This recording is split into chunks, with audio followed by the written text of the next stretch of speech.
Hi hello ನಮಸ್ಕಾರ. Welcome to in detail YouTube channel all in one. Second P U ಸಿಯಲ್ಲಿ ಓದುತ್ತಿರುವಂಥ computer science ವಿದ್ಯಾರ್ಥಿಗಳೇ, chapter number 12 security aspects ಅಂದರೆ ಭದ್ರತೆಯ ಅಂಶಗಳು. ಸೊ ಈ ಒಂದು ಚಾಪ್ಟರ್ನಲ್ಲಿ ಬರುವಂಥ 20 ಮಲ್ಟಿಪಲ್ ಚಾಯ್ಸ್ ಕ್ವಶನ್ಸ್ಗಳನ್ನು ಕರ್ನಾಟಕ ಪಿ ಯು ಬೋರ್ಡ್ ಅವರು ಪ್ರೊವೈಡ್ ಮಾಡಿರ್ತಾರೆ. ಸೊ ಈ ಒಂದು 20 ಕ್ವಶನ್ಸ್ಗಳಲ್ಲಿ ಸೊ ಯಾವುದೆಲ್ಲ ಸರಿಯಾದ ಉತ್ತರಗಳಿದ್ದಾವೆ, ಸೊ ಹೇಗೆ ಅದು ಸರಿಯಾದ ಉತ್ತರ ಆಗಿರುತ್ತೆ ಅನ್ನೋದನ್ನು ಸಂಪೂರ್ಣವಾಗಿ ವಿವರವಾಗಿ ಅಥವಾ ಇನ್ ಡೀಟೇಲ್ ಆಗಿ ನಿಮ್ಮ ನೆಚ್ಚಿನ ಇನ್ ಡೀಟೇಲ್ ಯೂಟ್ಯೂಬ್ ಚಾನಲ್ನಲ್ಲಿ ಈಗ ನೋಡೋಣ. So question number 1, network security is concerned with. So network security ಎಂಬುದು ಯಾವುದಕ್ಕೆ ಸಂಬಂಧಪಟ್ಟಂತಹ ವಿಚಾರವಾಗಿದೆ ಅಂದರೆ that is option C, protection of our devices and data. So ನಾವು ಬಳಸುವಂತಹ ಡಿವೈಸ್ಗಳನ್ನು ರಕ್ಷಣೆ ಮಾಡುವುದು ಹಾಗೂ ಅದರಲ್ಲಿರ್ತಕ್ಕಂಥ ಡೇಟನ್ನು ಸಂರಕ್ಷಣೆ ಮಾಡುವುದೇ ನೆಟ್ವರ್ಕ್ ಸೆಕ್ಯೂರಿಟಿ ಆಗಿರುತ್ತೆ. Question number 2, the software that is developed to damage hardware devices, steal data or cause any other trouble to the user is called. So ಯಾವುದಾದ್ರೂ ಒಂದು ಸಾಫ್ಟ್ವೇರ್ನ ಡೆವಲಪ್ ಮಾಡಿಕೊಂಡು ಆ ಒಂದು ಸಾಫ್ಟ್ವೇರ್ನ ಸಹಾಯದಿಂದ ಕಂಪ್ಯೂಟರ್ ಹಾರ್ಡ್ವೇರ್ ಡಿವೈಸ್ಗಳು ಡ್ಯಾಮೇಜ್ ಮಾಡೋದು ಅಥವಾ ಅದರಲ್ಲಿರ್ತಕ್ಕಂಥ ಡೇಟಾನ ಕದಿಯೋದು ಅಥವಾ ಸ್ಟೀಲ್ ಮಾಡೋದು ಅಥವಾ ಬೇರೆ ರೀತಿಯಾದಂಥ ತೊಂದರೆಗಳ ಯೂಸರ್ಗೆ ಕೊಡುವಂಥದ್ದು. ಸೊ ಆ ಒಂದು ಸಾಫ್ಟ್ವೇರ್ಗೆ ನಾವು ಏನಂತ ಹೇಳ್ತೀವಿ ಅಂದರೆ option D, malware. Next question number 3, a piece of software code that harms your computer resources like CPU time, memory, personal files or sensitive information is called.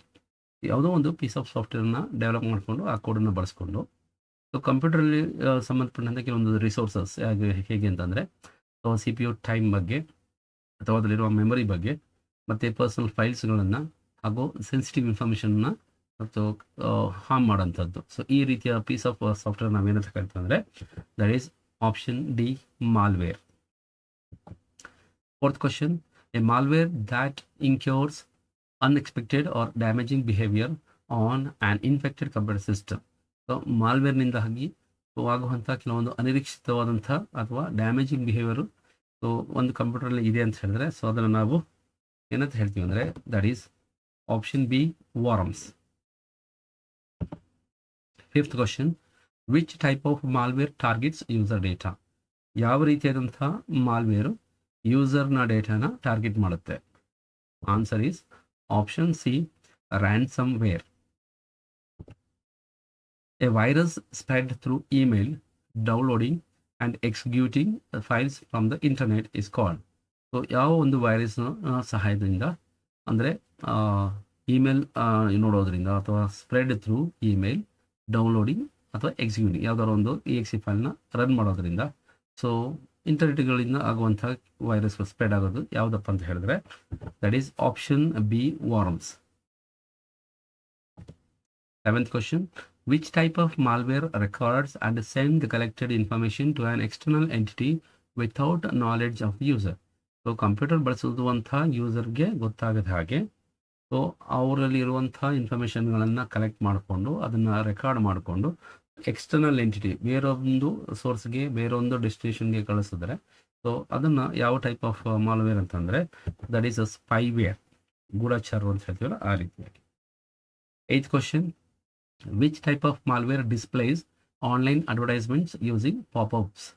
So ಯಾವ ರೀತಿಯಾದಂಥ ಮಾಲ್ವೇರ್ ಸೊ ಅಡ್ವರ್ಟೈಸ್ಮೆಂಟ್ಗಳನ್ನ ಡಿಸ್ಪ್ಲೇ ಮಾಡ್ತಾ ಬರುತ್ತೆ online ಸಂದರ್ಭಗಳಲ್ಲಿ ಅಥವಾ internet ಬಳಸುವ ಸಂದರ್ಭಗಳಲ್ಲಿ ಒಂದು pop-up message ರೀತಿಯಲ್ಲಿ ಅಡ್ವರ್ಟೈಸ್ಮೆಂಟ್ನ ಸ್ಪ್ರೆಡ್ ಮಾಡ್ತಾ ಬರುತ್ತೆ. ಸೊ ಯಾವುದಪ್ಪ ಅದು ಮಾಲ್ವೇರ್ ಅಂತ ಹೇಳಿದ್ರೆ that is B, adware. Ninth question, a software is used to detect and remove viruses is called. So ಯಾವುದೋ ಒಂದು ಸಾಫ್ಟ್ವೇರನ್ನು ಬಳಸ್ಕೊಂಡು ನಾವು ಸೊ ಎಫೆಕ್ಟ್ ಆಗಿರುವಂಥ ಸಿಸ್ಟಮಲ್ಲಿ ವೈರಸ್ ಎಲ್ಲಿದೆ ಅದನ್ನು ಹೇಗೆ ರಿಮೂವ್ ಮಾಡೋದು ಅನ್ನೋದನ್ನು ಮಾಡ್ತಾ ಹೋಗ್ತೀವಿ. ಸೊ ಆ ಒಂದು ಸಾಫ್ಟ್ವೇರ್ಗೆ ನಾವು ಸೊ ಆ್ಯಂಟಿ ವೈರಸ್ ಅಂತ ಹೇಳ್ತೀವಿ. So option C, anti virus.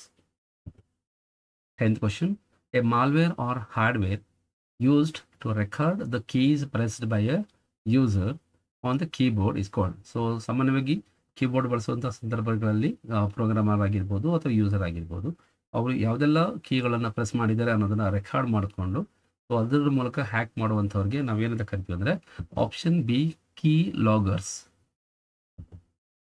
11th question, HTTPS stands for. ಇದರ ಫುಲ್ ಫಾರ್ಮ್ ಏನಪ್ಪ ಅಂತಂದರೆ so that is option C, hyper text transfer protocol secure. 12th question, a network security system designed to protect a trusted private network from unauthorised access is called. So ಒಂದು ವ್ಯವಸ್ಥಿತವಾದಂಥ ಭದ್ರತಾ ವ್ಯವಸ್ಥೆಯನ್ನು ಕೊಡುವಂಥ ಒಂದು ಸಿಸ್ಟಮನ್ನು design ಮಾಡಿಕೊಂಡು to protect the trusted private network, ಒಂದು particular ಖಾಸಗಿಗೆ ಸಂಬಂಧಪಟ್ಟ ಖಾಸಗಿಯಾಗಿ ಒಂದು ನೆಟ್ವರ್ಕ್ ಸಂಸ್ಥೆ ಅಥವಾ ನೆಟ್ವರ್ಕ್ನ ಕಾಪಾಡುವಂಥ ಒಂದು ವ್ಯವಸ್ಥೆಗೆ.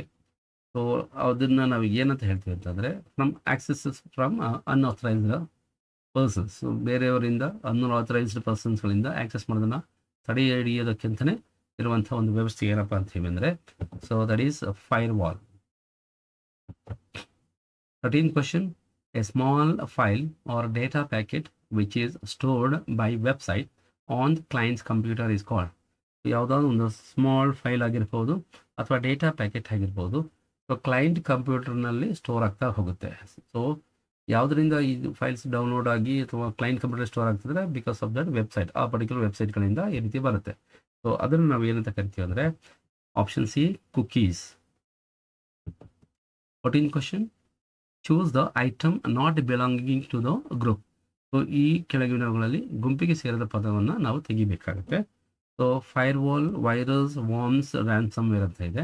ಇದರಲ್ಲಿ ನಾವು ಫೈರ್ ವಾಲನ್ನು ಹೊರಗೆ ತೆಗಿಬೇಕಾಗುತ್ತೆ. It is A protected software. ಅಂದರೆ ವೈರಸ್ಗಳಾಗಿರ್ಬೋದು, ವಾರ್ಮ್ಸಿಂದ ಆಗಿರ್ಬೋದು ಅಥವಾ ರ್ಯಾನ್ಸಮ್ವೇರಿಂದ ಆಗಿರ್ಬೋದು, ಅವುಗಳಿಂದ ಸಿಸ್ಟಮ್ಗಳನ್ನು, ಡೇಟಾನ ಸೇಫ್ ಮಾಡುವಂಥ ಒಂದು ಪ್ರೈವೇಟ್ ನೆಟ್ವರ್ಕ್ ಸೆಕ್ಯೂರಿಟಿ ಸಿಸ್ಟಮ್ ಆಗಿರುತ್ತೆ. ಉಳಿದೆಲ್ಲವೂ ಕೂಡ ಡ್ಯಾಮೇಜಿಂಗ್ ಥಿಂಗ್ಸ್ ಆಗುತ್ತೆ. Here the answer is fire wall.